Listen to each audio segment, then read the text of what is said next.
ఇప్పటికే చాలా లేట్ అయిపోయింది. శర్వా డార్లింగ్, నిన్న గెలిచింది మనమే, రేపు గెలవబోయేది మనమే. ఎందుకంటే నిజంగా తను చెప్పినట్టు శ్రీరామ్ ఆదిత్య చెప్పినట్టు ఒక పండగ వాతావరణం ఉంది. నిన్నటి నుంచి కళ్యాణ్ గారి రీల్స్ చూస్తూనే ఉన్నాం. అంటే ప్రతి రీల్లోనూ గూస్ బంప్స్ వస్తూనే ఉన్నాయి. ఇంకా ఆ వైబ్లోనే ఉన్నాం అన్నమాట. నిజంగా చాలా హ్యాపీగా ఉంది. అంటే ఒక ఆంధ్రప్రదేశ్ కానీ రెండు రాష్ట్రాలు కానీ తెలియని ఒక పాజిటివ్ వైబ్లో చాలా ఒక రకమైన హెల్దీ అట్మాస్ఫియర్లో ఉన్నాం.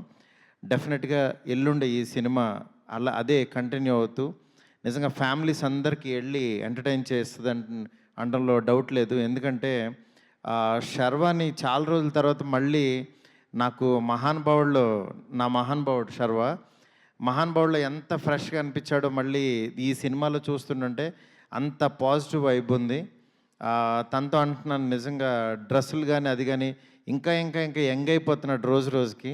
ఏం డార్లింగ్, అసలు కాలేజ్ లవ్ స్టోరీస్ కదా, స్కూల్ లవ్ స్టోరీస్ తీయలేము నీతో. నిజంగా చాలా హ్యాపీగా ఉంది. ఇక్కడ ఈ సినిమాకి కృతి ప్రొడ్యూసర్గా రావడం, పూర్తి బాధ్యత తీసుకుని ఒక సినిమాని ఇంత బాగా ఆడియన్స్ ముందుకు తీసుకురావడం, ఆల్ ది బెస్ట్ కృతి.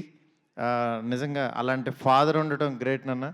ఎందుకంటే ఆయన విశ్వప్రసాద్ గారు ఎంత హార్డ్ వర్క్ చేస్తారో అసలు, అంటే గ్రౌండ్కి వచ్చి వర్క్ చేస్తుంటారు. అట్లాంటి పర్సను, మంచి టీం అందరూ. అలాగే ఈ శ్రీరామ్ ఆదిత్య కానీ హీరోయిన్స్కి కానీ అందరికీ కూడా చాలా పెద్ద ఫిల్మ్ అవుతుంది, అందులో డౌట్ లేదు. ఎందుకంటే ఆడియన్స్ థియేటర్లో చాలా ఒక మంచి సినిమా వస్తే వెళ్దామని రెడీగా ఉన్నారు ఆ క్రేవింగ్తో. డెఫినెట్గా ఈ సినిమా నిజంగా ఆడియన్స్కి మంచి బ్రీతింగ్ ఇస్తుందని అనుకుంటున్నాను. ఇప్పుడు వస్తూనే యాక్చువల్గా ప్రభాస్ గారితో మాట్లాడుతుంటుంటే ఈ సినిమా దీని గురించి ఆయన అన్నారన్నమాట, ఆల్ ది బెస్ట్ చెప్పమని చెప్పి. అందుకని చెప్పి డార్లింగ్ టీం అందరికీ ఆల్ ది బెస్ట్ చెప్పమన్నారు.